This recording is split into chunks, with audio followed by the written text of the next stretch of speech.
ఆమేన్. కాబట్టి గత 6 సంవత్సరాలు మందిరం కట్టబడిన తర్వాత గత 6 సంవత్సరాలు దేవుడు కాపాడి భద్రపరిచి 7వ సంవత్సరంలోనికి ప్రవేశపెడుతూ వచ్చాడు. అందుకే మనం చూస్తాము ఆదికాండము 2వ అధ్యాయము 2-3 వచనాలు గనక మనం గమనిస్తే ప్రభువారు దేవుడు తాను చేసిన తన పని 7వ దినములోగా సంపూర్తి చేసి తాను చేసిన తన పని అంతటి నుండి 7వ దినమున విశ్రమించెను. కాబట్టి దేవుడు ఆ 7వ దినమున ఆశీర్వదించి పరిశుద్ధపరచెను. ఏలయనగా దానిలో దేవుడు తాను చేసినట్టు తన పని అంతటి నుండి.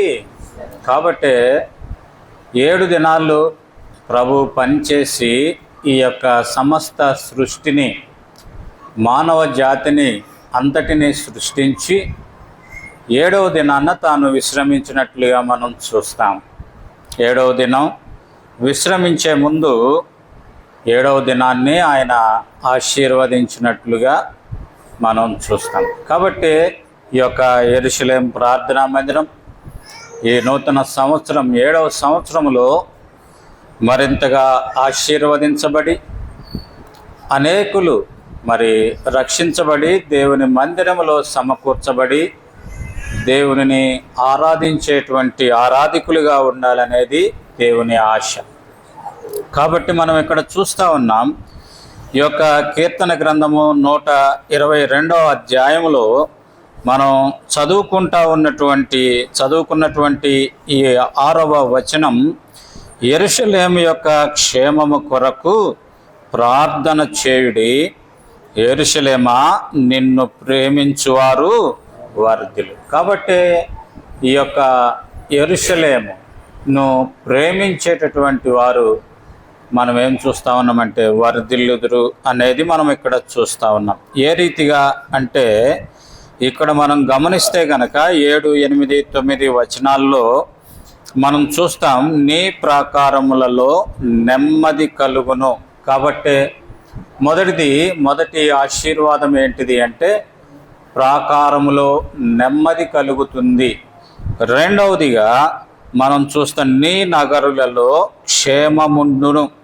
కాబట్టి రెండవదిగా క్షేమము ఉంటుంది అనేది మనం అక్కడ చూస్తూ ఉన్నాం. తర్వాత అక్కడ మనం చూస్తూ ఉన్నాం 9వ వచనములో మన దేవుడైన యెహోవా మందిరము నిమిత్తము నీకు మేలు చేయ ప్రయత్నించెదను అనేది మనం చూస్తూ ఉన్నాం. కాబట్టి మూడవదిగా అక్కడ మేలు ఉంటుంది అనేది మనం చూస్తూ ఉన్నాం. నాలుగవదిగా నా సహోదరుల నిమిత్తం 8వ వచనంలో నా సహవాసుల నిమిత్తము నీకు క్షేమము కలుగునుగాక. అంటే అక్కడ ఏముంది అంటే నా సహోదరులు లేదా నా సహవాసులు అంటే అక్కడ సహవాసం ఉంది అనేది అర్థం. ఐదవదిగా గనక మనం గమనిస్తే యెరూషలేమా నిన్ను ప్రేమించువారు వర్ధిల్లుదురు. వర్ధిల్లుట అంటే అభివృద్ధి చెందుట. కాబట్టి ఇట్టి 5 అంతల ఆశీర్వాదము ఈ యొక్క 7వ సంవత్సరం ఈ యొక్క యెరూషలేము ప్రార్థనా మందిరానికి ప్రభు ఇవ్వాలి అనేటువంటిది దేవుని యొక్క ఆశగా మనం చూస్తా ఉన్నాం. ఏంటిది అంటే మరలా చెప్తాను చూడండి. మొదటిది నెమ్మది ఉంటుంది, రెండవది క్షేమము ఉంటుంది, మూడవదిగా మేలు ఉంటుంది, నాలుగవదిగా సహవాసం ఉంటుంది, ఐదవదిగా అభివృద్ధి ఉంటుంది అనేది మనం అక్కడ చూస్తూ ఉన్నాం.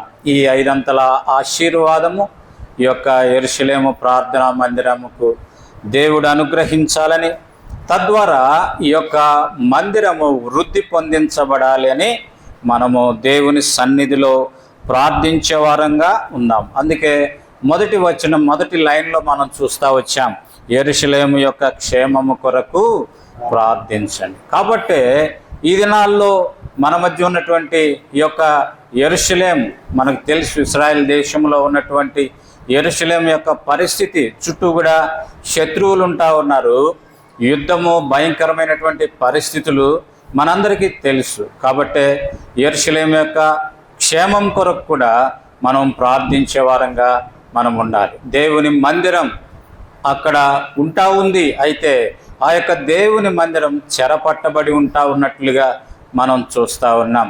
అంతవరకు ఆ యొక్క ఇశ్రాయేల్ దేశానికి టెల్ అవీవ్ అనేటటువంటిది ముఖ్య పట్టణంగా ఉండేది. అయితే ట్రంప్ అమెరికా దేశాధ్యక్షుడైన తర్వాత యెరూషలేముని ముఖ్య పట్టణముగా చేస్తూ వచ్చారు. ఈ యొక్క యెరూషలేములో ఉన్నటువంటి ఆ మందిరం మరి ఇశ్రాయేలు ప్రజలు స్వాధీనపరచుకొని తిరిగి అక్కడ నూతనమైన మందిరాన్ని నిర్మించేదాని కొరకై మనము ప్రార్థన చేయాల్సిన వారంగా మనం ఉంటా ఉన్నాం. దేవుడు ఎంత ప్రేమ కలిగినటువంటి దేవుడు అంటే, ఇందాక మనం పాట పాడుతూ చూసాం, దేవుని మందిరం అనేటువంటి పాట. కాబట్టి ఈ యొక్క పరలోకపు పట్టణానికి, పరలోకము నుండి దిగి వచ్చేటటువంటి ఆ పట్టణానికి కూడా ఆయన పెట్టినటువంటి పేరు అదే. అందుకే ప్రకటన గ్రంథం 21వ అధ్యాయము మొదటి 2-3 వచనాలు చదివితే అక్కడ మనం చూస్తాం, అంతటా నేను క్రొత్త ఆకాశమును క్రొత్త భూమిని చూచితిని, మొదటి ఆకాశము మొదటి భూమి గతించిపోయెను, సముద్రమును ఇంకను లేదు. మరియు నేను నూతనమైన యెరూషలేమును, ఆ పరిశుద్ధ పట్టణము తన భర్త కొరకు అలంకరింపబడిన పెండ్లి కుమార్తె వలె సిద్ధపడి పరలోకమందున్న దేవుని యొద్ద నుండి దిగివచ్చుట చూచితిని. అప్పుడు ఇదిగో దేవుని నివాసము మనుషులతో కూడా ఉన్నది, ఆయన వారితో కాపురముండును, వారాయన ప్రజలయుందురు, దేవుడు తానే వారి దేవుడయుండి వారికి తోడయ్యుండును అనేది మనం చూస్తూ ఉన్నాం. ఆ తర్వాత అక్కడ మరి దుఃఖం ఉండదు, వారి కన్నుల నుండి ప్రతి బాష్ప బిందువు మరి తుడిచివేయబడుతుంది, ఏడ్పు ఉండదు, వేదన ఉండదు అనేటటువంటిది మనం చూస్తూ ఉన్నాం. మొదటి సంగతులన్నీ కూడా గతించిపోతవి అనేది మనం చూస్తూ ఉన్నాం. 5వ వచనానికి వచ్చేటప్పటికి అప్పుడు సింహాసనాసీనుడైన వాడు, ఇదిగో సమస్తమును నూతనమైనవిగా చేయుచున్నానని చెప్పాను, మరియు ఈ మాటలు నమ్మకమును నిజమునై ఉన్నవి గనుక వ్రాయుమని ఆయన నాతో చెప్పి ఉన్నాడు. కాబట్టి యోహానుకి ఈ యొక్క ప్రత్యక్షత అనుగ్రహించి ఆ యొక్క క్రొత్త యెరూషలేము, నూతనమైనటువంటి ఆ యెరూషలేము, దేవుని ప్రజలతో నింపబడినటువంటి ఆ యెరూషలేము దేవుని యొద్ద నుండి దిగి వచ్చుట చూడబడతా ఉన్నాం. కాబట్టి దేవుని ప్రజలతో, దేవుని మరి మనుషులతో కూడా ఆయన మరి కాపురం ఉండే, అంటే వారి మధ్య నివసించేటటువంటి దేవుడిగా ఆయన ఉన్నట్లుగా మనం చూస్తా ఉన్నాం. కనుకనే ప్రియమైన సహోదరుడా, ఇక్కడ మనం గమనించాల్సింది ఏంటిది అంటే, ఇక్కడ మనం 2వ వచనములో మనం చూస్తా ఉన్నాం, నూతనమైన యెరూషలేము అను ఆ పరిశుద్ధ పట్టణము తన భర్త కొరకు అలంకరింపబడిన పెండ్లి కుమార్తె వలె సిద్ధపడి అనేటటువంటి మాట చూస్తా ఉన్నాం. కాబట్టి తన భర్త కొరకు అలంకరింపబడిన పెండ్లి కుమార్తె వలె సిద్ధపడి అనేది మనం చూస్తూ ఉన్నాం. యెరూషలేములో ఆరాధించేదాని కొరకై చేరువస్తూ ఉన్నటువంటి ప్రియమైన సహోదరుడా, ప్రియమైన సహోదరి, ఈ యొక్క సిద్ధపాటు అనేటటువంటిది నీవు కలిగి ఉన్నావా లేదా అనేది. ఏ సిద్ధపాటు అంటే మనం ఏదో లేచి రోజు ఉదయాన్నే మరి స్నానం చేసి బట్టలు మార్చుకోవటం అది కాదు. కానీ ఇక్కడ వ్రాయబడి ఉన్నటువంటి మాట ఏంటిది అంటే, తన భర్త కొరకై ఏమని, తన భర్త కొరకు అలంకరింపబడిన పెండ్లి కుమార్తె వలె.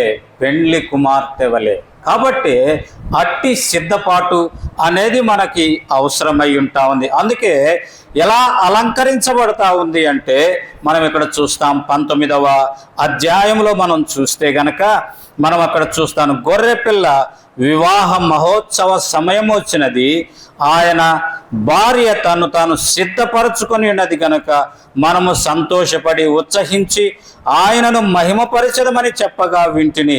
మరియు ఆమె ధరించుకున్నటకు ప్రకాశములను నిర్మలములైన సన్నపు నారబట్టలు ఆమెకి ఇవ్వబడును, అవి పరిశుద్ధుల నీతి క్రియలు అనేటటువంటిది మనం చూస్తూ ఉన్నాం. కాబట్టి ఏ రీతిగా మనం సిద్ధపడాలంటే నీతి క్రియల చేత మనము సిద్ధపడినటువంటి వారంగా ఉండాలి అనేటటువంటిది మనం అక్కడ చూస్తూ ఉన్నాం. కాబట్టి అట్టి నీతి క్రియల చేత అలంకరించబడి గనక ఉంటే అక్కడ ఏముంటుంది అంటే మనము సంతోషపడి ఉత్సహించి ఆయనను మహిమపరచదము అనేది అక్కడ వ్రాయబడతా ఉంది. కాబట్టి అట్టి సిద్ధపాటు మన జీవితంలో ఉంటే మన జీవితంలో ఏముంటుంది? సంతోషం ఉంటుంది. ఆ తర్వాత అక్కడేముంటుంది అంటే మనం చూస్తూ ఉన్నాం, ఉత్సాహము ఉంటుంది, అక్కడ దేవునిని మహిమపరిచేది ఉంటుంది. కనుక ప్రియమైన సహోదరుడా, ప్రియమైన సహోదరి, దేవుని పట్టణమైనటువంటి ఆ యొక్క యెరూషలేము కొరకు మనం ప్రార్థన చేయాలా. యెరూషలేము కొరకై మనము సిద్ధపడాలా. యెరూషలేమును ప్రేమించాలా.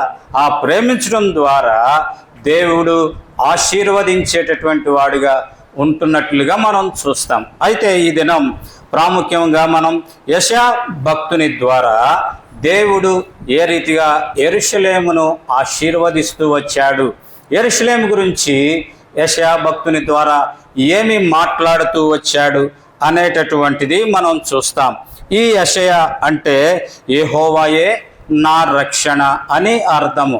ఈ యొక్క యెషయా గ్రంథాన్ని 738 లేదా క్రీస్తుకు పూర్వం 738 లేదా 740 మధ్యలో ఆ యొక్క సమయాల్లో రాయబడతా ఉన్నట్లుగా మనం చూస్తూ ఉన్నాం. 738 నుండి 702వ సంవత్సరం వరకు ఈ యొక్క ఈ ప్రవచనము భక్తుడైనటువంటి యెషయాకు ఇవ్వబడినట్లుగా మనం చూస్తాం. ఈ యెషయా గ్రంథం విభజిస్తే 2 భాగాలుగా మనం విభజించుకోవటానికి ఆస్కారం ఉంది. మొదటి నుండి 39వ అధ్యాయం వరకు ఒక భాగం అయితే, రెండవ భాగం 40 నుండి 66వ అధ్యాయం వరకు రెండవ భాగం. ఈ యొక్క యెషయా గ్రంథాన్ని దేవుని గ్రంథమైనటువంటి ఈ బైబిల్ అంతటితో పోలుస్తారు. బైబిల్లో 66 గ్రంథాలు ఉన్నట్లుగా యెషయా గ్రంథంలో 66 అధ్యాయాలు ఉన్నట్లుగా మనం చూస్తాం. ఈ 66 అధ్యాయంలో పాత నిబంధనలో ఉన్నట్లుగా 39 అధ్యాయాలు పాత నిబంధనలో ఉన్నట్లుగా మొదటి భాగముగా దీన్ని చూస్తాం. మిగిలిన రెండవ భాగము 27 అధ్యాయాలు 27 పుస్తకాలు ఉన్నట్లుగా 27 అధ్యాయాలు ఉన్నట్లుగా చూస్తాం. మొదటి భాగానికి దేవుని యొక్క తీర్పు అనేది మనం చూస్తాం. రెండవ భాగానికి దేవుని యొక్క రక్షణ లేదా దేవుడు తన ప్రజలను సమకూర్చినటువంటి విధానాన్ని గురించి అక్కడ వ్రాయబడి ఉన్నట్లుగా మనం చూస్తాం. కాబట్టి ఈ యెషయా భక్తుని ఈ యెషయా ఎప్పుడు ఈ యొక్క గ్రంథం వ్రాయటం జరిగింది లేదా ఈ ప్రవచనం ఎప్పుడు చెప్పటం జరిగింది అంటే మనకి యెషయా గ్రంథం 1వ అధ్యాయం 1వ వచనంలో గనక మనం చూస్తే, ఉజ్జియా, యోతాము, ఆహాజు, హిజ్కియాను యూదా రాజుల దినములలో యూదాను గూర్చి యెరూషలేమును గూర్చి ఆమోజు కుమారుడగు యెషయాకు కలిగిన దర్శనం. కాబట్టి ఈ 4 రాజుల కాలములో ఈ యొక్క యెషయా కేవలము యూదా రాజ్యము ఆ తర్వాత యెరూషలేము గురించి మాత్రమే ఇతడు ప్రవచించినట్లుగా చూస్తాం. మిగిలిన 10 గోత్రాల గురించి కానీ లేదా ఇశ్రాయేలు గోత్రం గురించి కానీ ఈ యొక్క యెషయా ప్రవచించినట్లుగా మనం ఎక్కడ కూడా చూడలేము అనేది మనము ఈ యొక్క గ్రంథాన్ని పరిశీలన చేస్తే తెలుస్తూ ఉంది. కాబట్టి ఈ యెషయా భక్తుని ద్వారా యెషయా పలికినటువంటి మాటలు యెరూషలేము గురించి ఏంటిది అంటే, మొదటిదిగా మనం చూస్తే 2వ అధ్యాయము 3వ వచనములో మనం గమనిస్తాం. చూడండి, ఆ కాలమున సియోనులో నుండి ధర్మశాస్త్రము, యెరూషలేములో నుండి యెహోవా వాక్కు బయలు వెళ్ళును. జనములు గుంపులు గుంపులుగా వచ్చి యాకోబు దేవుని మందిరమునకు, యెహోవా పర్వతమునకు మనము వెళ్ళుదము రండి, ఆయన తన మార్గముల విషయమై మనకు బోధించును, మనము ఆయన త్రోవల్లో నడుతము అని చెప్పుకొందురు. కాబట్టి మొదటిదిగా మనం ఇక్కడ ఇది చూస్తా ఉన్నాం. కాబట్టి ఇక్కడ అంటా ఉన్నాడు, ఇక్కడ ఏమని వ్రాయబడతా ఉందంటే, యాకోబు దేవుని మందిరమునకు, యెహోవా పర్వతమునకు వెళ్ళుదము రండి. అంటే యెరూషలేములో నుండి ఆయన యొక్క వాక్కు బయలుదేరుతుంది. అంటే యెరూషలేములో నుండి దేవుని మాటలు బయలుదేరుతాయి. దేవుని మందిరం ఉన్నటువంటి ఆ యెరూషలేమునకు వెళదాం రండి అని అక్కడ జనులు గుంపులు గుంపులు కూడి మాట్లాడుకున్నట్లుగా మనం అక్కడ చూస్తాం. రండి అనేటటువంటి మాట ఈ యొక్క యెషయా గ్రంథములో 18 పర్యాయాలు ఉన్నట్లుగా మనం చూస్తాం. కాబట్టే మొదటి పర్యాయం మనం ఇక్కడ చూస్తాం. చూడండి, మొదటి అధ్యాయములో మనం చూస్తాం ఆ మాట. చూడండి, 18వ వచనంలో యెహోవా ఈ మాట సెలవిచ్చుచున్నాడు, రండి మన వివాదము తీర్చుకొందము. మీ పాపములు రక్తము వలె ఎర్రనివైనను అవి హిమము వలె తెల్లబడును, కెంపు వలె ఎర్రనివైనను అవి గొర్రెబొచ్చు వలె తెల్లని వగును అనేది మనం అక్కడ చూస్తా ఉన్నాం. కాబట్టి ప్రభు పిలుస్తా ఉన్నాడు, రండి రండి మన వివాదం తీర్చుకుందాం. మీ పాపం ఎలాంటిదైనా సరే, మీ పాపం ఎలాంటిదైనా సరే, ఎంత భయంకరమైనదా సరే, నేను ఆ పాపాన్ని తుడిచివేస్తాను అని ప్రభు సెలవిస్తా ఉన్నట్లుగా మనం అక్కడ చూస్తా ఉన్నాం. రెండవదిగా ప్రభు వాక్కు ఆ యొక్క యెరూషలేము నుండి బయలుదేరినప్పుడు ప్రభు వాక్కు విన్నటువంటి ఆ ప్రజలు మాట్లాడుకుంటా ఉన్నటువంటి మాటలు, రండి మనము దేవుని మందిరానికి వెళ్ళుదాం. కాబట్టి ప్రియమైన సహోదరుడా, ప్రియమైన సహోదరి, ఈ దినం ఎంతమంది తన కుటుంబ సభ్యులతో రండి దేవుని మందిరానికి వెళదాం అని కుటుంబంగా వచ్చారో నాకైతే తెలియదు, కానీ వచ్చినటువంటి కుటుంబాలను బట్టి దేవుణ్ణి స్తుతిస్తా ఉన్నా. ఒకవేళ మీరు కుటుంబంగా వచ్చి ఉండకపోతే రానున్న దేవుని పరిశుద్ధ దినాల్లోనైనా మీరు కుటుంబంగా దేవుని సన్నిధికి రావాలి అనేది దేవుని ఆశ. ఆ కారణం చేతనే ప్రభు పిలుస్తా ఉన్నాడు రండి అని. 18 పర్యాయాలు ఈ యొక్క యెషయా గ్రంథంలో రండి అనేటటువంటి మాటను మనం చూస్తాం. రెండవదిగా గనక మనం చూస్తే యెషయా గ్రంథం 62వ అధ్యాయము మొదటి వచనాన్ని కనుక మనం చూస్తే అక్కడ వ్రాయబడతా ఉన్నటువంటి మాట, సియోను నీతి సూర్యకాంతి వలె కనబడ వరకు, దాని రక్షణ దీపము వలె వెలుగుచుండు వరకు, సియోను పక్షమందు నేను మౌనంగా ఉండను, యెరూషలేము పక్షమందు నేను ఊరకుండను, జనులు నీ నీతిని కనుగొను. కాబట్టి ఇక్కడ వ్రాయబడతా ఉన్నటువంటి మాట ఏంటిది అంటే, సియోను నీతి సూర్యకాంతి వలె కనబడి వరకు దాని రక్షణ దీపము వలె వెలుగుచూ ఉండను. అంటే యెరూషలేములో ఏముంది అంటే, యెరూషలేము దేవుని మందిరం. రెండవదిగా యెరూషలేములో ఏమి దేవుడు ఉంచాడు అంటే ఆయన రక్షణ ఉంచినట్లుగా మనం అక్కడ చూస్తా ఉన్నాం. ఆయన రక్షణ ఎలా ఉందంటే దీపము వలె వెలుగుతూ ఉన్నట్లుగా మనం అక్కడ చూడగలుగుతా ఉన్నాం.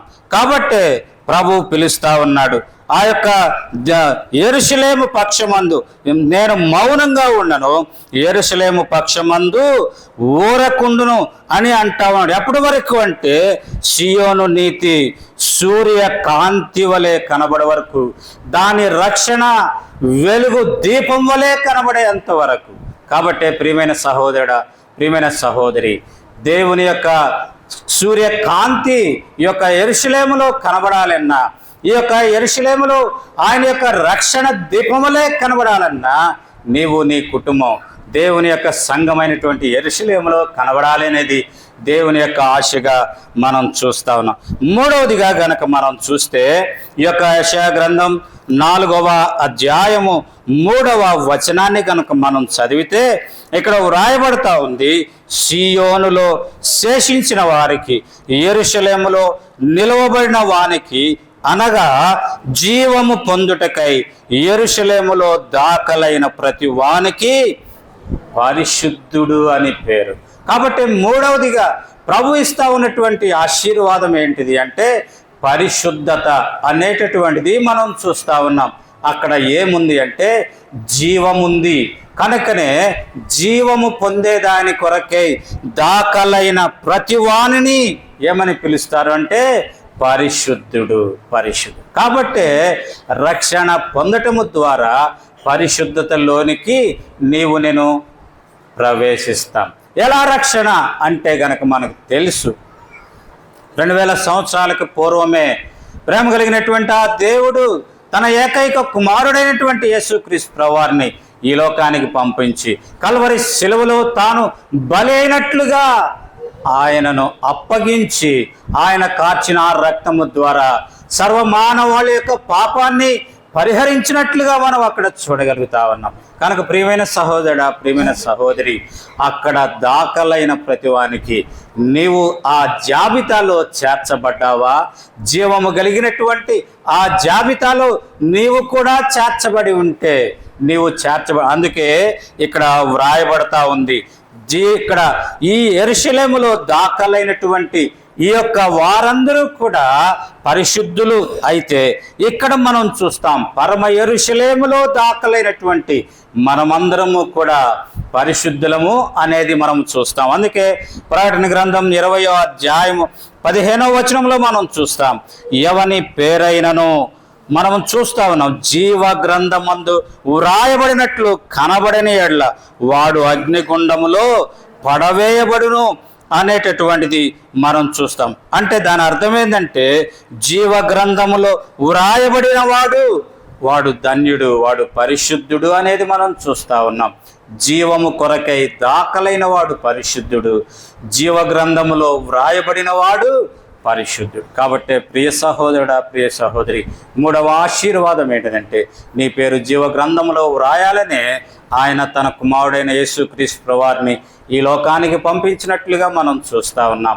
ఆ పరలోక నూతన యెరూషలేములో నీ పేరు దాఖలవ్వాలని, తద్వారా నీవు కూడా పరిశుద్ధుడుగా ఉండాలని, నీ మధ్య ప్రభు నివసించాలని ఆశపడుతూ ఉంటుండగా ప్రియమైన సహోదరుడా, ప్రియమైన సహోదరి, ఒకవేళ నీవింకా పరిశుద్ధతలోనికి రక్షణ అనుభవంలోనికి రాకుండా ఉంటే గనక ఇది మిక్కిలి అనుకూలమైన సమయం.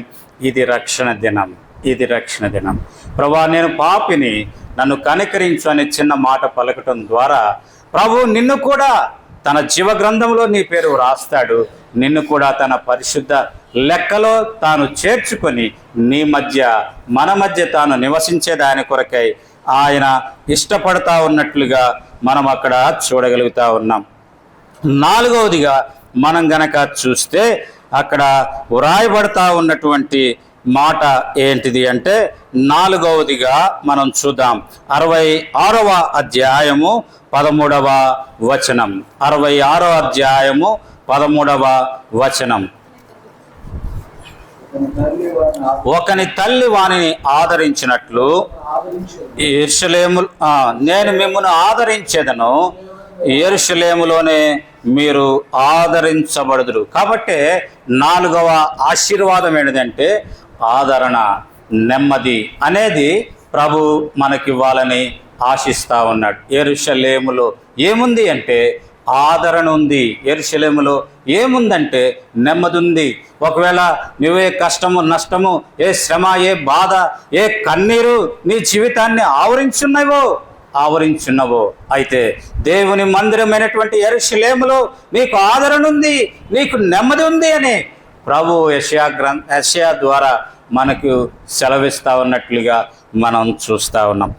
ఐదవదిగా మనం చూస్తే 65వ అధ్యాయము 18వ వచనం. యెషయా గ్రంథం 65వ అధ్యాయము 18వ వచనం మనం గనక చదివితే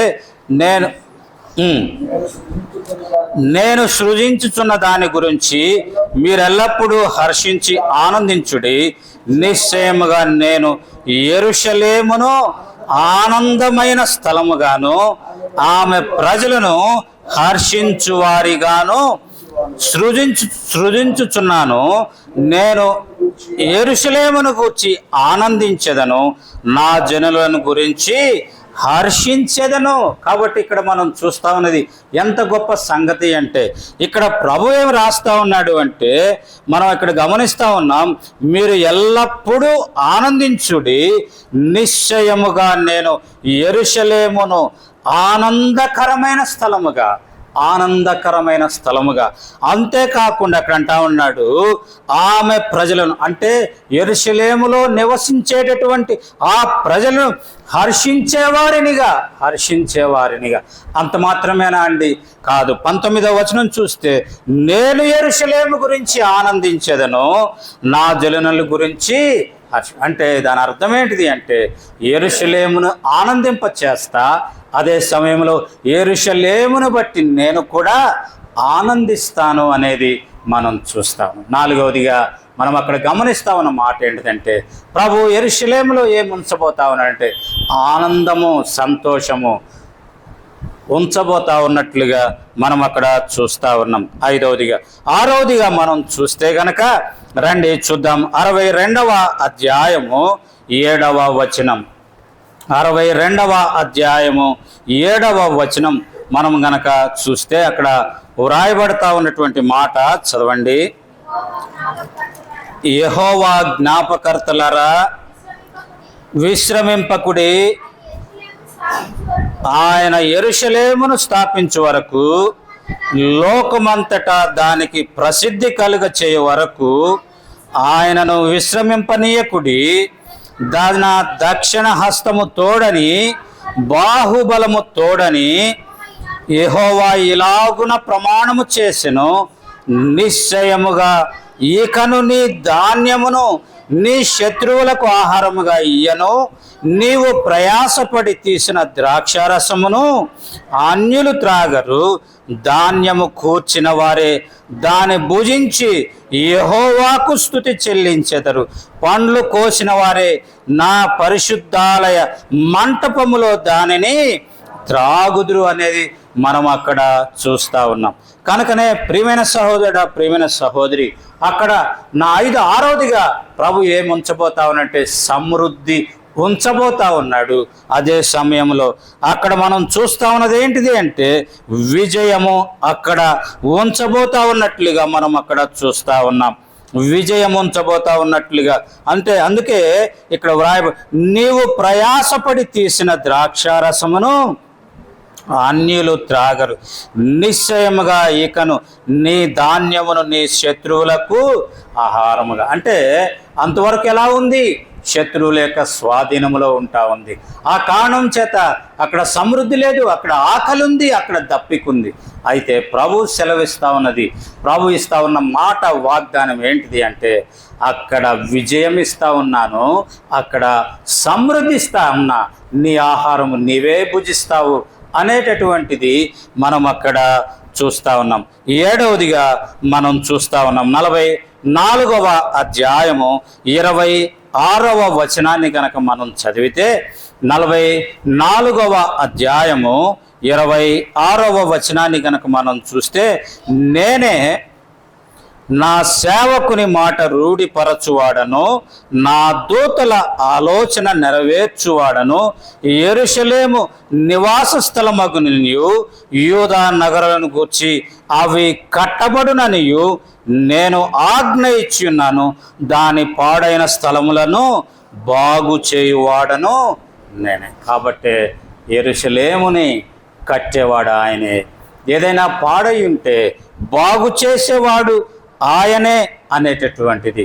కాబట్టి అక్కడ అంటా ఉన్నాడు, నా దూతల ఆలోచన నెరవేర్చేవాడిని నేనే అనేది ప్రభు అక్కడ చెప్తా ఉన్నాడు. కనుక ప్రియమైన సహోదరుడా, ప్రియమైన సహోదరి, ఆయనే కట్టేవాడు అంటే ఆయనే మన పక్షంగా కార్యాన్ని జరిగించేవాడు, అంటే మన పక్షంగా తన పని జరిగించేటటువంటి దేవుడు ఆయన అనేటటువంటిది మనం చూస్తాం. కనుక యెషయా ద్వారా దేవుడు యెరూషలేము గురించి పలికినటువంటి శ్రేష్టమైన సంగతులు మనం ఇక్కడ చూస్తూ ఉన్నాం. అయితే వీటిలో మనము అన్ని విషయాల గురించి మనము ధ్యానం చేయలేము, కానీ ఏదో 1-2 విషయాల గురించి మనము ధ్యానించి ఈ రీతిగా మనము ఈ యొక్క విషయం మరి సమయాన్ని ముగించుకునే దాని కొరకై మనం ప్రయత్నం చేద్దాం. కాబట్టి మొదటిదిగా మనం చూస్తూ ఉన్నాం యెషయా గ్రంథం 2వ అధ్యాయము 3వ వచనములో అంటా ఉన్నాడు, అక్కడ ఆ కాలమున సియోనులో నుండి ధర్మశాస్త్రము, యెరూషలేములో నుండి యెహోవా వాక్కు బయలు వెళ్ళును అంటా ఉన్నాడు. యెహోవా వాక్కు బయలు, దేని కొరకు ఆయన వాక్కు బయలు వెళుతూ ఉంది అనేది గనక మనం చూస్తే రండి చూద్దాం. లూకా సువార్త 24వ అధ్యాయము 47వ వచనాన్ని కనుక మనం చూస్తే ఆయన వాక్కు ఏమని పలుకుతా ఉంది అంటే చూద్దాం రండి. లూకా సువార్త 24వ అధ్యాయము 47వ వచనాన్ని కనుక మనం చూస్తే అక్కడ యెరూషలేము మొదలుకొని సమస్త జనులలో ఆయన పేరట మారు మనస్సు పాప క్షమాపణయు ప్రకటింపబడుననియు రాయబడి ఉన్నది. కాబట్టి మొదటిదిగా ఏ వాక్కు బయలుదేరుతా ఉంది అంటే మారు మనస్సు పాప క్షమాపణ అనే మాట బయలుదేరుతా ఉన్నట్లుగా మనం చూస్తాం. అందుకే మత్తయి సువార్తలో కూడా యేసుక్రీస్తు ప్రభువారు దైవ మానవుడిగా ఈ లోకానికి వచ్చినప్పుడు ఆయన పరిచర్య మరి ప్రారంభించినప్పుడు వ్రాయబడినటువంటి మాట ఏంటిది అంటే మనం ఇక్కడ చూస్తూ ఉన్నాం. చూడండి 16వ వచనం చివరి భాగం నుంచి చదువుతాను, అంటే ఎక్కువగా ఉంది కాబట్టి అదంతా చదవటం లేదు. అని ప్రవక్త అయిన యెషయా ద్వారా పలకబడినది నెరవేరునట్లు ఇలాగు జరుగునేమో, అప్పటి నుండి యేసు పరలోక రాజ్యము సమీపించి ఉన్నది గనక మారు మనసు పొందుడని చెప్పుచూ ప్రకటింప మొదలుపెట్టాడు. కాబట్టి ఆయన వాక్కు మొదటిగా దేని గురించి ప్రకటిస్తూ ఉంది అంటే జనుల యొక్క పాపక్షమాపణ మారు మనసు అనుభవం గురించి ప్రకటిస్తూ ఉన్నట్లుగా మనం చూస్తూ ఉన్నాం. కాబట్టి ప్రభు ఈ లోకానికి వచ్చి ఆయన పిలిచినటువంటి పిలుపు ఏంటిది అంటే ప్రయాసపడి పాప భారమును మోసుకొనిచున్న సమస్త జనులారా నా యొద్దకు రండి, నేను మీకు విశ్రాంతిని ఇస్తాను అనేది మనం చూస్తూ ఉన్నాం. కనుక ప్రియమైన సహోదరుడా, ప్రియమైన సహోదరి, ఒకవేళ నువ్వు ఇంకా పాప భారముతో ఉంటా ఉన్నావేమో, ప్రభు పిలుస్తూ ఉన్నాడు. ప్రభు పిలుస్తూ ఉన్నప్పుడు ఆ పిలుపుకు నువ్వు కనుక లోబడితే నీ జీవితంలో పాపక్షమాపణ మారు మనసు అనుభవంలో నీవు ప్రవేశించగలవు అనేది మనం అక్కడ చూస్తూ ఉన్నాం. కాబట్టి మొదటిదిగా మనం ఏమి చూస్తూ ఉన్నామంటే మారు మనస్సు పాపక్షమాపణ అనేది మనం చూస్తూ ఉన్నాం.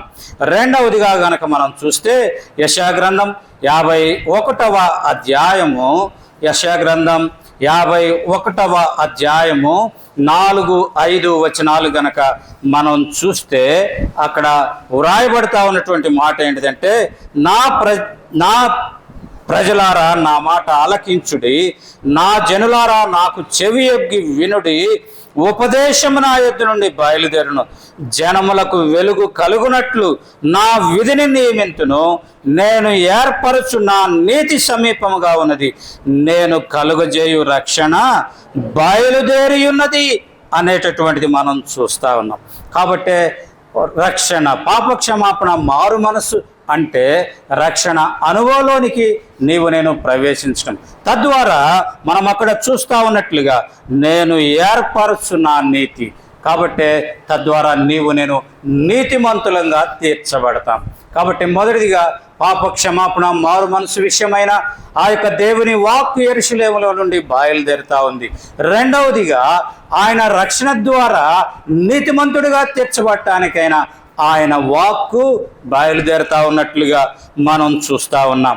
మూడవదిగా గనక మనం చూస్తే అపోస్తలుల కార్యము 10వ అధ్యాయము 33వ వచనాన్ని కనుక మనం చదివితే అపోస్తలుల కార్యము 10వ అధ్యాయము 33వ వచనం, వెంటనే నేను పిలుచుతుని నీవు వచ్చినది మంచిది, ప్రభు నీకు ఆజ్ఞాపించునవన్నీ వినుటకై ఇప్పుడు మేమందరము దేవుని ఎదుట ఇక్కడ కూడి ఉన్నామని చెప్పాను. అందుకు పేతురు నోరు తెరచి ఇట్లా, దేవుడు పక్షపాతి కాడని నిజముగా గ్రహించి ఉన్నాను. ప్రతి జనములోనూ ఆయనకు భయపడి నీతిగా నడుచుకుని వారిని ఆయన అంగీకరించును. యేసుక్రీస్తు అందరికీ ప్రభువు. ఆయన ద్వారా దేవుడు సమాధానకరమైన సువార్తను ప్రకటించి ఇశ్రాయేలుకు పంపిన వర్తమానము మీరెరుగుదురు అనేది మనం అక్కడ చూస్తా ఉన్నాం. కాబట్టి ఎప్పుడైతే మనము నీతిమంతులంగా చేయబడతామో, మూడవదిగా యేసుక్రీస్తు అందరికీ ప్రభు. ఆయన యొక్క ప్రభుత్వము కిందకి నిన్ను నన్ను తీసుకుని వస్తాడు. తద్వారా ఆయన సమాధానకరమైనటువంటి సువర్తమానం మనకు అనుగ్రహిస్తాడు. తద్వారా మూడవదిగా ఆయన నీకు ప్రభు అయి ఉండి నీకు సమాధానము నెమ్మది అనుగ్రహించేటటువంటి వాడు అనేది ప్రకటించబడతా ఉన్నట్లుగా మనం అక్కడ చూస్తూ ఉన్నాం. నాలుగవదిగా గనక మనం చూస్తే మత్తయి సువార్త 7వ అధ్యాయము 24వ వచనాన్ని గనక మనం గమనిస్తే అక్కడ వ్రాయబడతా ఉన్నటువంటి మాట ఏంటిది అంటే, మత్తయి సువార్త 7వ అధ్యాయము 24వ వచనము గనక మనం చదివితే, కాబట్టి ఈ నా మాటలు విని వాటి చొప్పున చేయు ప్రతివాడు బండ మీద తన ఇల్లు కట్టుకొనిన బుద్ధిమంతుని పోలి ఉండును. వాన కురిసెను, వరద వచ్చెను, గాలి విసిరి ఆ ఇంటి మీద కొట్టెను, కానీ దాని పునాది బండ మీద వేయబడిన గనక అది పడలేదు. కాబట్టి నాలుగవదిగా సమాధానం ఇచ్చినటువంటి ఆ ప్రభు, నీకు ప్రభువుగా నీకు తండ్రిగా ఉన్నటువంటి ఆ ప్రభు నిన్ను బండ మీద కట్టేదాని కొరకై, నిన్ను స్థిరపరిచేదాని కొరకై తన వాక్కుని పంపిస్తూ ఉన్నట్లుగా మనం చూస్తూ ఉన్నాం. కాబట్టి నిన్ను బుద్ధిమంతుల జాబితాలో చేర్చేదాని కొరకై తన వాక్కును బయలుపరిచినట్లుగా చూస్తాం. ఆ యొక్క వానొచ్చింది, వరదొచ్చింది, ఆ రీతిగా గాలి వచ్చింది, అయితే ఆ ఇంటిని ఏమీ చేయలేకపోయింది. కారణం ఏంటిది అంటే, ఆ ఇల్లు ఎక్కడ కట్టబడింది? బండ మీద కట్టబడింది. బుద్ధిమంతుడు అయినటువంటి వ్యక్తి ద్వారా కట్టబడినట్లుగా మనం చూస్తూ ఉన్నాం. కనుక ప్రియమైన సహోదరుడా, ప్రియమైన సహోదరి, తద్వారా నీవు నేను బుద్ధిమంతులంగా ఉండాలని దేవుని వాక్కు బయలుదేరుతా ఉంది. బండ మీద నీవు కట్టబడాలని దేవుని వాక్కు బయలుదేరుతా ఉంది. సజీవమైనటువంటి మందిరముగా నీవు నేను కట్టబడాలనేది దేవుని యొక్క అభీష్టమై ఉంది. సజీవమైన రాళ్ల వలె ఒకదానిపైన ఒకటి పేర్చబడుతూ దేవుని మందిరంగా నీవు నేను నిర్మించబడాలనేది దేవుని ఆశగా ఉన్నట్లుగా మనం చూస్తా ఉన్నాం. ఐదవదిగా మనం చూస్తే లూకాసు వార్త 11వ అధ్యాయము, లూకాసు వార్త 11వ అధ్యాయము మనం చూస్తూ ఉన్నాం. 28వ వచనం ఇక్కడ మనం చూస్తూ ఉన్నాం. చూడండి, 27వ వచనంలో ఆయన ఈ మాటలు చెప్పుచుండగా ఆ సమూహంలోనున్న యొక్క స్త్రీ ఆయనను చూచి, నిన్ను మోసిన గర్భమును నీవు కుడిచిన స్తనములను ధన్యములైనవని కేకలు వేసి చెప్పగా ఆయన అవును గాని దేవుని వాక్యం విని దానిని గైకొని వారు మరీ ధన్యులని చెప్పాను. చివరిగా ఆయన నిన్ను నన్ను ధన్యుడిగా చేయాలని ఆయన ఇష్టపడతా ఉన్నాడు. దేవుని వాక్యం నిన్ను నన్ను ధన్యుడిగా చేసేదాని కొరకై ఇష్టపడతా ఉన్నట్లుగా బయలు వెళ్ళినట్లుగా మనం అక్కడ చూస్తాం. ధన్యుడు అంటే మనకి అంతకుముందు కూడా ఒకసారి చెప్పినట్టు గుర్తు. ధన్యుడు అంటే ఇంగ్లీష్లో బ్లెస్సెడ్ అని వ్రాయబడుతుంది. బ్లెస్సెడ్ అంటే మన స్పష్టమైన వాడుక భాషలో దాని అర్థం ఏంటిదంటే ఆశీర్వదించబడిన వాడు. అంటే నిన్ను నన్ను ఆశీర్వదించాలి అనేది దేవుని యొక్క అభీష్టముగా ఉన్నట్లుగా మనం చూస్తాం. అందుకే కీర్తన గ్రంథం 1వ అధ్యాయం 1వ వచనము గనక మనం చూస్తే మనం అక్కడ చదువుతాం. చూడండి, కీర్తన గ్రంథం 1వ అధ్యాయం 1వ వచనం, దుష్టుల ఆలోచన చొప్పున నడువక, పాపుల మార్గమున నిలువక, అపహాసకులు కూర్చుండు చోటను కూర్చుండక, యెహోవా ధర్మశాస్త్రమందు ఆనందించుచు దివారాత్రము దానిని ధ్యానించువాడు ఎవరు? ధన్యుడు. కాబట్టి దేవుని మాట వింటూ దానికి లోబడేటటువంటి వాడు, దానిని మరణ చేసేటటువంటి వాడు ఎవరు అంటే ధన్యుడు అనేది మనం అక్కడ చూస్తూ ఉన్నాం. కాబట్టి యెషయా భక్తుని ద్వారా దేవుడు పలుకుతా ఉన్నటువంటి ఆ మాట, లేదా యెరూషలేములో నుండి యెషయా ద్వారా యెరూషలేములో నుండి వెల్లడిపరుస్తా ఉన్నటువంటి ఆ మాట ఏంటిది అంటే మనం చూస్తూ వచ్చాం. మొదటిది మారు మనస్సు, పాపక్షమాపణ. రెండవదిగా రక్షణ, నిరీక్షణ, నీతి అనేది మనం చూస్తూ ఉన్నాం. మూడవదిగా ఆయన ప్రభువుగా ఉంటూ ఆయన సమాధానకర్త అనేది మనం అక్కడ చూస్తూ ఉన్నాం. నాలుగవదిగా స్థిరపరుస్తూ మనల్ని బుద్ధిమంతులుగా ఉంచుతూ ఉన్నాడు అనేది మనం చూస్తూ ఉన్నాం. ఐదవదిగా మనం అక్కడ చూస్తూ ఉన్నాం, నిన్ను నన్ను ధన్యులుగా చేయబోతా ఉన్నాడు, ధన్యులుగా చేస్తూ ఉన్నాడు అనేది, ఆశీర్వదిస్తూ ఉన్నాడు అనేది మనం చూస్తాం. కాబట్టి మొదటిదిగా మనం ఈ యొక్క యెషయా గ్రంథంలో మనం చూస్తూ వచ్చాం. రెండవ అధ్యాయం 3వ వచనంలో యెహోవా వాక్కు బయలు. ఆ వాక్కు చేసే కార్యం ఏంటిది? ఆ వాక్కు నిన్ను నన్ను ఏ రీతిగా ప్రేరేపించి ఆశీర్వాదము వైపు నడిపిస్తూ ఉంది అనేటటువంటిది మనం చూస్తూ ఉన్నాం. ప్రశ్న ఏంటి అంటే, ఆ ఆశీర్వాదము వైపు నీవు నడుస్తూ ఉన్నావా? ఆ ఆశీర్వాదాల్లో నీవు భాగస్థుడుగా ఉండేదాని కొరకై సిద్ధపడుతూ ఉన్నావా అనేది ప్రశ్న.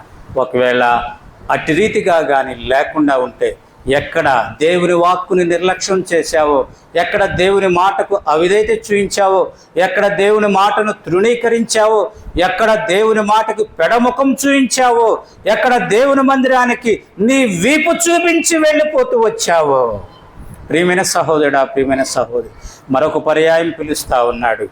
రండి రండి అని ప్రభు పిలుస్తూ ఉండగా, ప్రేమ కలిగినటువంటి ఆ దేవుని మాటకు లోబడి పాప క్షమాపణ, మారు మనసు అనుభవం, నీతిమంతత్వంలోనికి, సమాధానంలోనికి, ఆ రీతిగా ఆయన ఆశీర్వాదములో ఆ యొక్క స్థిరపడేదాని కొరకై నీవు చేరిరాగలుగుతావా?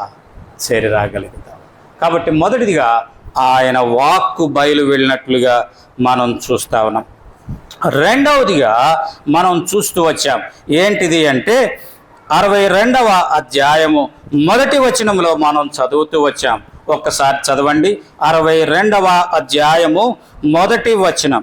సియోను నీతి సూర్యకాంతి వలె కనబడ వరకు, దాని రక్షణ దీపం వలె వెలుగుచుండు వరకు సియోను పక్షమందు నేను మౌనంగా ఉండను, యెరూషలేము పక్షమందు నేను ఊరకు. కాబట్టి ప్రభు మౌనంగా ఉండటంలే, ప్రభు ఊరకొట్టంలే, వారం వెంబడి వారం ప్రభు నిన్ను హెచ్చరిస్తూ ఉన్నాడు, ప్రభు నిన్ను సంధిస్తూ ఉన్నాడు. కారణం ఏంటిది అంటే, నీ జీవితంలో రక్షణ కార్యము జరిగించాలని, నీ జీవితంలో రక్షణ కార్యము జరిగించాలనేది దేవుని యొక్క ఉద్దేశంగా మనం చూస్తూ ఉన్నాం. అందుకే రండి చూద్దాం. తెస్సలోనికైలకు రాసిన మొదటి పత్రిక 5వ అధ్యాయము 9వ వచనాన్ని గనక మనం చూస్తే, తెస్సలోనికైలకు రాసిన మొదటి పత్రిక 5వ అధ్యాయము 9వ వచనాన్ని గనక మనం చూస్తే అక్కడ వ్రాయబడుతుంది. ఎందుకనగా మన ప్రభువైన యేసుక్రీస్తు ద్వారా రక్షణ పొందుటకే దేవుడు మనలను నియమించను కానీ ఉగ్రత పాలగుటకు నియమం. కాబట్టి దేవుడు ఎందుకు నిన్ను నన్ను నియమిస్తూ వచ్చాడు, ఎందుకు నిన్ను నన్ను దేవుని మందిరంలో సమకూరుస్తూ వచ్చాడు అంటే, కారణం ఏంటిదంటే రక్షణ పొందేదాని కొరకే. మొదటిదిగా రక్షణ పొందేదాని కొరకే ఆయన నిన్ను నన్ను నియమించుకున్నట్లుగా మనం చూస్తూ ఉన్నాం. అంతేకాని ఉగ్రత పాలవటానికి ఆయన మనల్ని నియమించుకోలే. దేవుని యొక్క ఉగ్రత ఎంత భయంకరమైనది అంటే, రండి ప్రకటన గ్రంథము 7వ అధ్యాయంలో గనక మనం చూస్తే అక్కడ వ్రాయబడతా ఉన్నటువంటి 6వ అధ్యాయము 15వ వచనం చదువుతాను, జాగ్రత్తగా వినండి. భూరాజులను, గనులను, సహస్రాధిపతులను, ధనికులను, బలిష్ఠులను, ప్రతి దాసుడును, ప్రతి స్వతంత్రుడును కొండ గుహలలోను బండల సందులలోను దాగుకొని సింహాసనాసీనుడై ఉన్న వారి యొక్కయు గొర్రెపిల్ల యొక్కయు ఉగ్రత మహాదినము వచ్చెను, దానికి తాళజాలిన వాడెవడు, మీరు మా మీద పడి. ఎవరండి? ఎవరు ఎవరి మీద పడమంటున్నారు? ఎవరు ఎవరి మీద పడమంటున్నారు? మీరు మా మీద పడి అంటే వారు ఎక్కడికి వచ్చారు? బండ సందుల్లోనికి కొండ గుహల్లోనికి వచ్చారు. వచ్చి అంటా ఉన్నాడు, ఆ కొండలతో భూరాజులు, సహస్రాధిపతులు, ధనవంతులు అందరూ అంటా ఉన్నారు, ఓ కొండ నా మీద పడు, ఓ బండ నా మీద పడు, దేవుని యొక్క మహా ఉగ్రత దినం వచ్చింది, దానికి నేను తాళలేకపోతా ఉన్నాను అంటా ఉన్నాడు అని మమ్మును ఆయన సన్నిధికిని గొర్రెపిల్ల ఉగ్రతకును మమ్మును మరుగు చేయుడని పర్వతములతోనూ బండలతోనూ చెప్పుచున్నారు. ఆయన ఉగ్రత యొక్క భయంకరత్వం అలా ఉండబోతా ఉంది కదండి. మనం దారిని వెళ్తూ ఉన్నాం, దారిని వెళ్తూ ఉంటే ఎదురు దెబ్బ తగిలితే అబ్బా ఎంత సంతోషంగా ఉంది అంటామా కదండి. వెంటనే అక్కడికక్కడే కూర్చుండిపోయి ఆ దెబ్బ తగిలినటువంటి ఆ ఏలుని పట్టుకొని దాన్ని గట్టిగా ఒత్తుతూ రక్తం కారకుండా ఆపుతూ ఆ బాధకి కొంచెం అబ్బా అమ్మా అంటూ కళ్ళలో నీళ్ళు వస్తూ మూలుగులు విడుస్తూ కదా, దానికి జేబులో ఉన్నటువంటి ఆ కర్చీపో లేదా పైట కొంగుంటే పైట కొంగునో చించో దాన్ని కట్టి కొంచెం సేపు అక్కడ కూర్చొని విశ్రాంతి తీసుకొని వెళ్తా ఉన్నాం. వెళ్ళేటటువంటి జీవితం కలిగినటువంటి జీవితం మన జీవితం. అయితే ఇక్కడ వ్రాయబడతా ఉన్న మాట ఏంటిదంటే పర్వతాలతో బండలతో చెప్తా ఉన్నారు మా మీద పడండి అని. పడితే అండి నీవు ఉంటావా? నుజ్జైపోతావు, నువ్వు నామరూపాలు లేకుండా పోతావు, మాంసము కూడా కనబడదు, రక్తము కూడా కనబడదు, ఎముకలు కూడా మిగిలిపోవు. అందుకే ఇక్కడ వ్రాయబడతా ఉన్న మాట ఏంటిది అంటే దానియేలు గ్రంథంలో దానియేలును కుట్ర చేసి సింహ బోన్లో వేస్తే దేవుడు తన దూతను పంపించి ఆ దానియేలును రక్షిస్తూ వచ్చాడు. అయితే ఆ తర్వాత రాజు దానియేలుని పిలిచి పైకి తీసుకుని వచ్చి ఎవరైతే దానియేలు మీద కుట్ర చేస్తూ వచ్చారో ఆ కుట్ర చేసినటువంటి వారి కుటుంబాలన్నింటినీ ఏం చేస్తూ వచ్చాడు? ఆ సింహపు బోనులో వేస్తే ఆ సింహపు బోనులోనికి వారి దేహాలు అడుక్కు వెళ్ళకముందే ఏమైపోయినాయి అంటే వారి ఎముకలను సహితము ఏమైనా పగలగొట్టి పొడి చేసినాయి కదండి.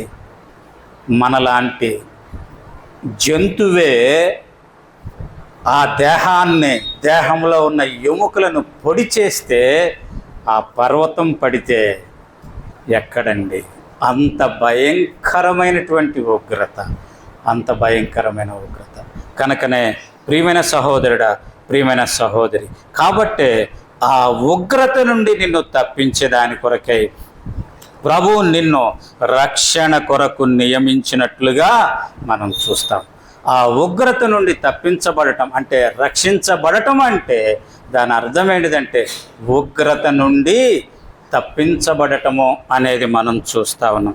రెండవదిగా గనక మనం గమనిస్తే తెస్సలోనికైలకు రాసిన 2వ పత్రిక 2వ అధ్యాయము 13వ వచనాన్ని గనక మనం చూస్తే తెస్సలోనికైలకు రాసిన 2వ పత్రిక 2వ అధ్యాయము 13వ వచనాన్ని గనక మనం చూస్తే అక్కడ వ్రాయబడతా ఉంది, ప్రభు వలన ప్రేమింపబడిన సహోదరులరా, ఆత్మ మిమ్మును పరిశుద్ధపరచట వలన మీరు సత్యమును నమ్ముట వలనను రక్షణ పొందుటకు దేవుడు ఆది నుండి మిమ్మును ఏర్పరచుకొనెను అనేటటువంటిది మనం చూస్తా ఉన్నాం. మొదటిగా రక్షణ పొందటానికై నిన్ను నియమించాడు అనేది చూస్తా ఉన్నాం. రెండవదిగా రక్షణ పొందేదాని కొరకై ఆయన నిన్ను ఏర్పరచుకున్నాడు అనేటటువంటి మాట మనం అక్కడ చూస్తా ఉన్నాం. కనుక ప్రియమైన సహోదరుడు, ప్రియమైన సహోదరి, అందుకే మనం చూస్తాం ఎఫెసీయులకు రాసినటువంటి పత్రిక 1వ అధ్యాయంలో మనం గమనిస్తాం, 6వ వచనంలో మనం గమనిస్తాం, జగత్తు పునాది వేయబడక మునిపే క్రీస్తు యేసులో మీరు ఏర్పరచబడ్డారు అనేది. అంటే ఈ జగత్తుకు పునాది వేయబడక మునిపే దేవుడు నిన్ను నన్ను ఏర్పరచుకున్నాడు. కారణం ఏంటిదంటే ఉగ్రత నుండి తప్పించి నిన్ను నన్ను ఆ రక్షణలో నిలపటము ద్వారా అక్కడ మనం ఏం చూస్తా ఉన్నాం? ఆత్మ మిమ్ములను పరిశుద్ధపరచటానికి తద్వారా నీవు నేను సత్యమును నమ్మటానికి మనల్ని దేవుడు ఏర్పరచుకున్నట్లుగా మనం చూస్తాం. అంటే రక్షణ పొందటము ద్వారా నా జీవితాల్లో ఏమి కలుగుతుంది అంటే సత్య ప్రవర్తన కలుగుతుంది, మన జీవితంలో పరిశుద్ధత కలుగుతుంది అనేది మనం చూస్తూ ఉన్నాం. ఎందుకు ఈ పరిశుద్ధత అంటే ప్రభు అంటా ఉన్నాడు పేతురు పత్రికలో, నేను పరిశుద్ధుడను గనక మీరును పరిశుద్ధులై ఉండుడి అనేది మనం చూస్తాం. అందుకే పరిశుద్ధత లేకుండా ఎవరును ప్రభుని చూడరు అనేది మనం చూస్తూ ఉన్నాం.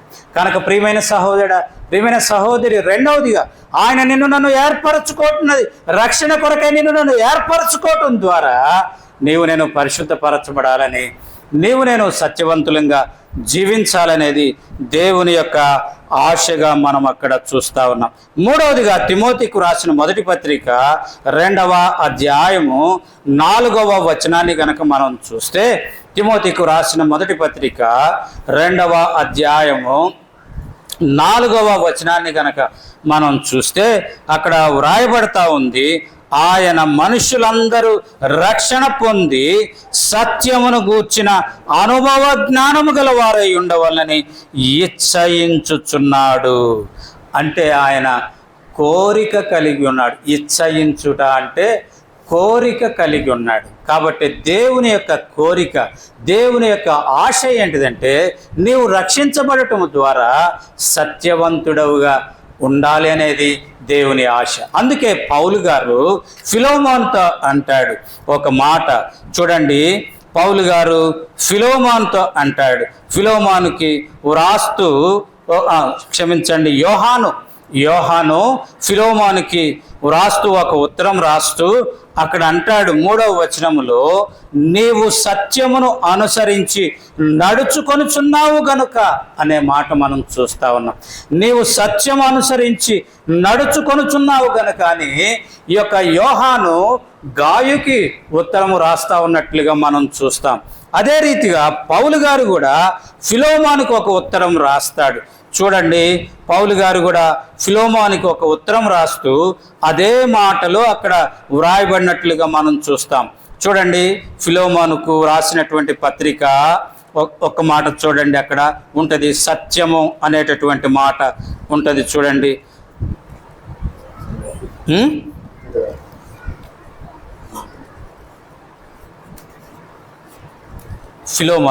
ఫిలోమోను పత్రికలో ఆ మాట ఉంటుంది, సత్యం అనేది లేదా? సరే, దాన్ని అట్ట వదిలేద్దామండి. యోహాను రాస్తూ వచ్చాడు గాయుకి, సత్యము ననుసరించి నడుచుకోవటం అనేటటువంటిది అక్కడ వ్రాయబడినట్లుగా మనం చూస్తూ ఉన్నాం. కాబట్టి ప్రభు నీ విషయమై నా విషయమై ఏమి కోరిక లేదా ఇచ్చ కలిగి ఉన్నాడంటే నీవు రక్షణ పొందటం ద్వారా సత్యవంతుడిగా, నీ ప్రవర్తన సత్యము కలిగినదిగా ఉండాలి అనేది దేవుని యొక్క ఉద్దేశంగా మనం చూస్తూ ఉన్నాం. 4వదిగా మనం చూస్తాం, తీతు పత్రిక 2వ అధ్యాయము 11వ వచనం. తీతు పత్రిక 2వ అధ్యాయము 11వ వచనాన్ని గనక మనం చూస్తే, ఏలయనగా సమస్త మనుషులకు రక్షణకరమైన దేవుని కృప, రక్షణ అనేటటువంటిది ఆయన కృప నీకు అనుగ్రహించి తద్వారా నీవు నేను రక్షించబడాలనేది దేవుని యొక్క ఆశగా మనం చూస్తూ ఉన్నాం. అందుకే ఎఫెసీయులకు రాసినటువంటి పత్రికలో 2వ అధ్యాయంలో మనం చూస్తూ ఉన్నాం. ఏమని అంటే చూడండి, అక్కడ రక్షణ చూడండి, ఎఫెసీయులకు రాసినటువంటి పత్రిక 2వ అధ్యాయము, కృపచేతనే మీరు రక్షించబడి ఉన్నారు అనేటటువంటి మాట మనం చూస్తాం. 5వ వచనం మనం చూస్తూ ఉన్నాం. 4-5 వచనాలు కలిసి ఉన్నాయి. కృపచేతనే మీరు రక్షించబడి ఉన్నారు. కాబట్టి ఆయన కృప అనుగ్రహించి నీవు నేను ఆ కృప ద్వారా రక్షించబడాలి అనేది దేవుని యొక్క ఉద్దేశంగా మనం చూస్తా ఉన్నాం. 5వదిగా హెబ్రీయులకు రాసినటువంటి పత్రిక 5వ అధ్యాయము 10వ వచనాన్ని గనక మనం చదివితే, హెబ్రీయులకు రాసినటువంటి పత్రిక 5వ అధ్యాయం 10వ వచనం చదివితే అక్కడ వ్రాయబడతాం, మరియు ఆయన సంపూర్ణ సిద్ధి పొందినటువంటి వాడై మెల్కీసెదెకు క్రమంలో చేరిన ప్రధాన యాజకుడని దేవుని చేత పిలువబడి తనకు విధేయులైన వారందరికీ నిత్య రక్షణకు కారకుడు. కాబట్టి మనం చూస్తూ ఉన్నాం, ఆయన నా రక్షణ కొరకై ఆయన చేసిన ఆయన ఉద్దేశం ఏంటిది అనేది మనం చూస్తూ ఉన్నాం. మొదటిదిగా నిత్య రక్షణకు ఆయనే కారకుడు, ఆయనే కారణం. రెండవదిగా ఆయన తన కృప ద్వారా నిన్ను రక్షిస్తూ ఉన్నాడు అనేది మనం చూస్తాం. మూడవదిగా మనము రక్షించబడటం అనేది ఆయన కోరిక అనేది మనం చూస్తూ ఉన్నాం.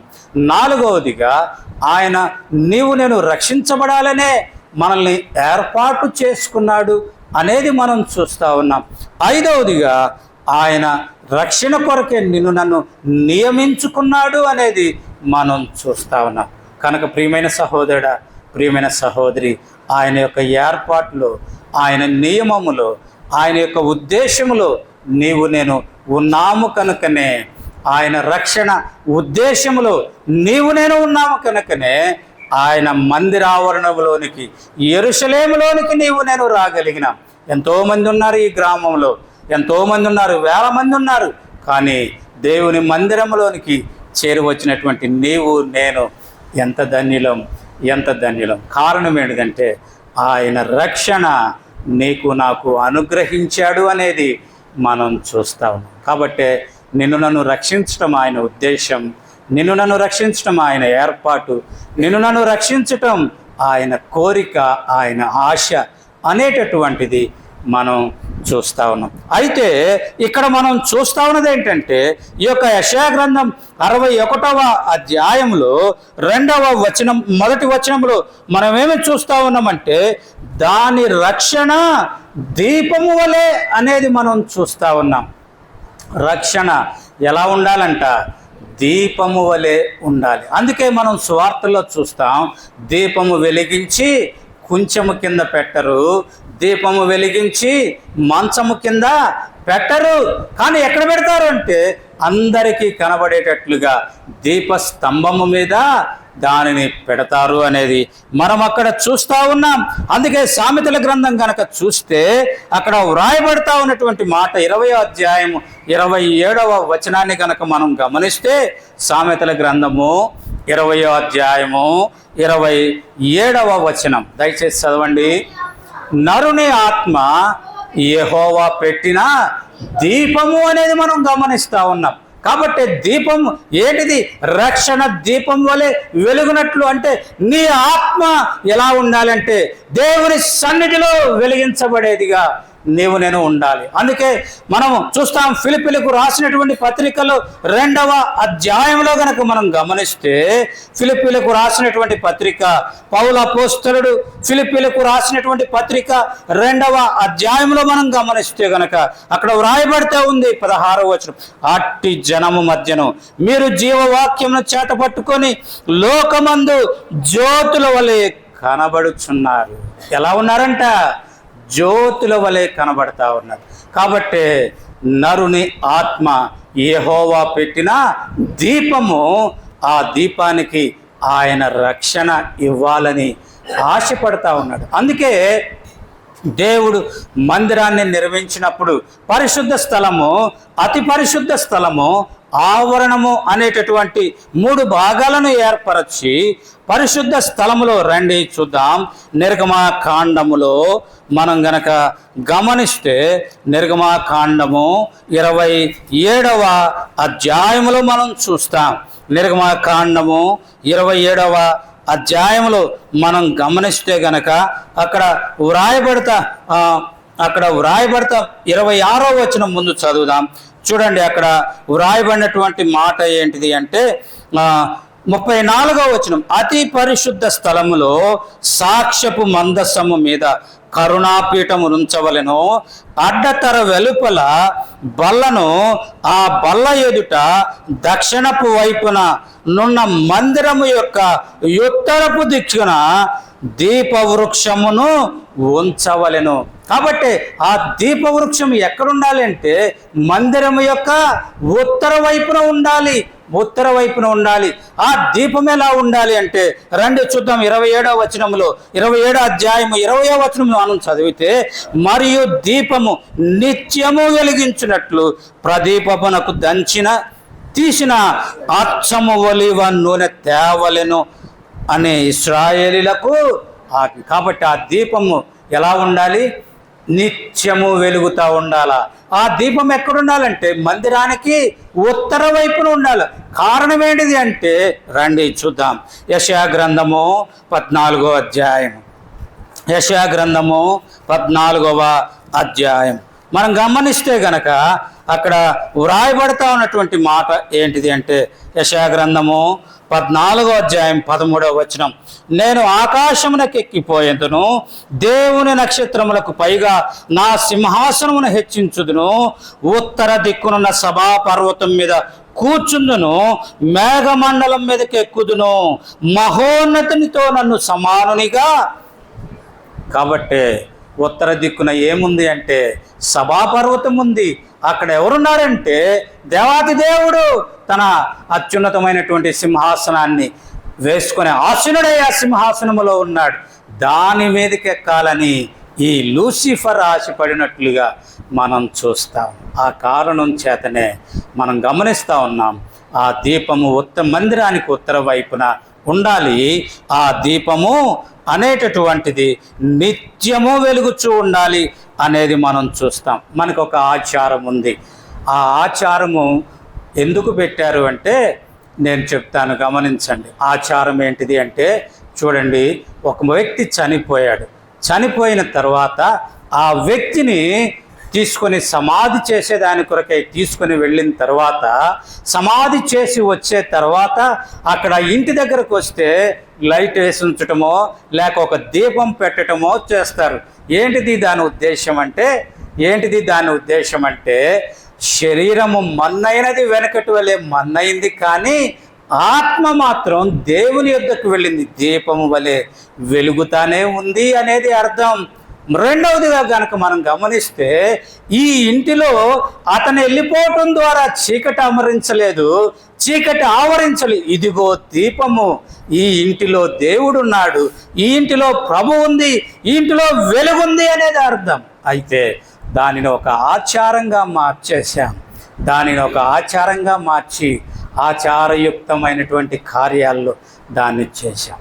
అయితే ఆ దీపము ఉండాల్సింది ఎక్కడ అంటే మన హృదయంలో ఆ దీపం ఉండాలి. అక్కడ వెలిగించకపోయినా నీ హృదయంలో ఉండాలి. నీ హృదయం అనేది మానవునికి ఎక్కడ ఉంది అంటే ఉత్తర భాగాన ఉంది, పైన ఉంది. హృదయం అనేది ఉత్తర భాగాన పైన ఉంది. కాబట్టి ఆ దీపం నరుని ఆత్మ ఆ యొక్క హృదయంలో ఉంచుతూ వచ్చాడు. కాబట్టి ఉత్తర భాగాన మానవునిలో ఆ దీపం ఉంచినట్లుగా మనం చూస్తూ ఉన్నాం. కనుక ప్రియమైన సహోదరుడా, ప్రియమైన సహోదరి, ఆ దీపము రక్షించబడిందా? నీ ఆత్మ రక్షించబడిందా లేదా అనేది ప్రశ్న. కాబట్టి ఈ యొక్క దీపము అనేటటువంటిది నరుని ఆత్మకు సాదృశ్యంగా మనం చూస్తూ ఉన్నాం. ఆ ఆత్మ ఎప్పుడు వెలిగించబడుతుంది అంటే రండి చూద్దాం. మత్తయి సువార్త 6వ అధ్యాయము 22వ వచనములో మరొక పోలిక ఉంది. మత్తయి సువార్త 6వ అధ్యాయము 22వ వచనములో ఒక పోలిక ఉంది. దేహమునకు దీపము కన్నే గనక నీ కన్ను తేటగా ఉండిన యెడల నీ దేహమంతయు వెలుగుమయమయం. కాబట్టి దీపానికి మరొక పోలిక ఏంటిదంటే మన కన్ను కదా. మన దేహంలో ఏ భాగముతో మనం చూడలేం, కానీ మన కంటితో మనం చూస్తాం. ఆ కన్ను ఎలా ఉండాలంట? తేటగా ఉండాలి. మనం పొలం వెళ్తాం, పొలం వెళ్ళిన తర్వాత దాహమైంది, దాహమైనప్పుడు ఆ కాలువలో వచ్చేటటువంటి నీళ్లను మనం ఏం చేస్తాం, అటు ఇటు కొట్టేసి ఆ మురికి అంతటిని ప్రక్కకు తొలగించి ఆ తేటగా ఉన్నటువంటి నీళ్ళని మనం త్రాగుతాం. లేదా మనకు నీరు దొరకని ప్రాంతం, ఒకవేళ చెరువులు కాలువలు ఉండే ప్రాంతం, మనం ఏం చేస్తాం, ఆ నీరు తెచ్చుకొని వడగట్టి వాటిని తేటపరచబడిన తర్వాత మనం వాటిని తాగుతాం. తేటగా ఉంటే ఏం కనిపిస్తుంది అంటే లోపల ఏమున్నది కూడా స్పష్టముగా కనిపిస్తుంది. కనుకనే అది వెలుగుగా ఉంటుంది, అక్కడ చీకటి ఉండదు. చీకటి ఉంటే కనిపించదు, కానీ వెలుగై ఉంటే దేహమంతా వెలుగుగా ఉంటుంది అనేది మనం అక్కడ చూస్తాం. కాబట్టి దేవుని ఆత్మ దీపానికి సాదృశ్యంగా ఉంది, మన కన్ను దీపానికి సాదృశ్యంగా ఉంది. ఆ తరువాత మనం గనక చూస్తే కీర్తన గ్రంథము 119వ అధ్యాయం 105వ వచనం. మీకు ఒక ప్రశ్న. ఈ వచనము ఈ మందిరంలో ఒక చోట వ్రాయబడి ఉంది. ఎక్కడో మీరు చెప్పగలరా? ఈ మందిరంలోనే ఒక చోట వ్రాయబడి ఉంది ఈ మాట. ఎక్కడో చెప్పగలరా? ఎక్కడండి? ఎవరైనా సరే, ఎవరైనా మీరు 6 సంవత్సరాలుగా ఈ మందిరానికి వచ్చారే, 6 సంవత్సరాలుగా వస్తూ ఉన్నారే. ఈ 6 సంవత్సరాల్లో ఒక చోట ఈ వాక్యం రాయబడింది. ఎక్కడ? ఫుల్పీటికి దగ్గర ఉంది. ఫుల్పీటి దగ్గర ఉంది. ఏమని ఉందంటే, ఏమని ఉందండి? చదవండి అక్కడ. నీ వాక్యము నా పాదములకు దీపము, నా త్రోవకు వెలుగు. కాబట్టి మూడవదిగా దీపము అనేదాన్ని దేనికి సూచనగా ఉంది అంటే దేవుని యొక్క వాక్యానికి సూచనగా ఉంది. దేవుని యొక్క వాక్యానికి ఎప్పుడైతే మనం లోబడతామో మన హృదయము వెలిగించబడుతుంది.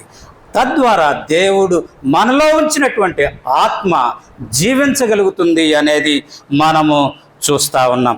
ఆ తర్వాత 4వదిగా గనక మనం గమనిస్తే అక్కడ వ్రాయబడతా ఉన్నటువంటి మాట ఏంటిది అంటే చూడండి, కీర్తన గ్రంథం 18వ అధ్యాయము 28వ వచనం. కీర్తన గ్రంథము 18వ అధ్యాయము 28వ వచనం.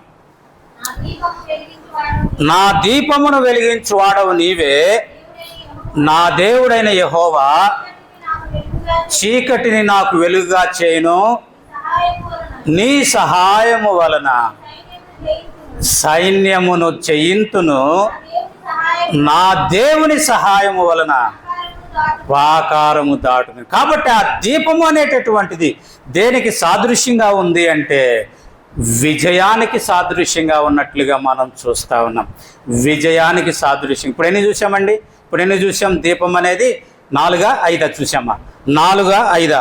మొదటిదిగా మనం చూస్తే దీపం అనేది దేవుడు మానవుల్లో ఉంచిన ఆత్మకు సాదృశ్యంగా మనం చూసాము. రెండవదిగా దీపము అనేటటువంటిది మానవుని కంటికి సాదృశ్యంగా మనం చూసాము. మూడవదిగా దీపము అనేది దేవుని వాక్యానికి సాదృశ్యంగా చూసాము. 4వదిగా దీపము అనేది విజయానికి సాదృశ్యంగా చూసాము. 5వదిగా లూకాసు వార్త 12వ అధ్యాయము 35వ వచనం. లూకాసు వార్త 12వ అధ్యాయము 35వ వచనాన్ని కనుక మనం గమనిస్తే అక్కడ వ్రాయబడినటువంటి మాట ఏంటిది అంటే మీ నడుములు కట్టుకొనుడి, మీ దీపములు వెలుగుచుండనీయుడి అనేది అక్కడ చదువుతూ దానిని మనం దేనికి సాదృశ్యంగా మనం చూడొచ్చు అంటే ప్రార్థనకు సాదృశ్యంగా మనం చూడొచ్చు. కాబట్టి దీపము అనేటటువంటిది ప్రార్థన. కింద వచనాలు కనుక మనం చూస్తే అతని కొరకు ఎదురు చూస్తున్న మనుషుల వలె ఉండును, ప్రభు వచ్చి ఏ దాసులు మెలకువగా ఉండుట కనుగొనును ఆ దాసులు ధనులు. ఆత్మ సంబంధమైన మెలకువ ప్రార్థనకు సిద్ధపాటుకి అది సాదృశ్యంగా మనం చూస్తా ఉన్నాం. సిద్ధపాటుకి సాదృశ్యం, ప్రార్థనా జీవితానికి అది సాదృశ్యంగా ఉన్నట్లుగా మనం చూస్తా ఉన్నాం. చివరిగా మనం గనక చూస్తే ప్రకటన గ్రంథం 21వ అధ్యాయము 23వ వచనం. ప్రకటన గ్రంథం 21వ అధ్యాయము 23వ వచనం గనక మనం చదివితే ఆ పట్టణంలో ప్రకాశించుటకై సూర్యుడైనను చంద్రుడైనను దానికి అక్కరలేదు, దేవుని మహిమయే దానిలో ప్రకాశించుతున్నది, గొర్రె పిల్లయే దానికి దీపమయ్యున్నది. కాబట్టి ఈ 5 అంతల దీపము నీ జీవితంలో గాన ఉంటే, మనం చదువుకున్నటువంటి మాట యెషయా గ్రంథం 62వ అధ్యాయం 1వ వచనములో మనం చదువుకున్నటువంటి మాట, రక్షణ దీపము వలె వెలుగుచుండు వరకు. ఆ రక్షణ, నీకు ఇవ్వబడినటువంటి ఆ రక్షణ దీపం వలె వెలిగితే, గొర్రె పిల్లయే దీపముగా ఉన్నటువంటి ఆ నూతన యెరూషలేములోనికి నీవు ప్రవేశించగలుగుతావు. కనుక ప్రియమైన సహోదరుడా, ప్రియమైన సహోదరి, ఎలా ఉంది నీ రక్షణ? వెలుగుతూ ఆరిపోతా ఉందా, లేక ఆరిపోయిందా, లేక దీపం వలె నిత్యము వెలిగేదిగా ఉందా? ఎలా ఉంది నీ రక్షణ? రక్షణను కాపాడుకుంటా ఉన్నావా, లేక నిర్లక్ష్యము చేస్తూ ఉన్నావా? ఎలా ఉంది నీ రక్షణ? మనల్ని మనం పరిశీలన చేసుకుందాం.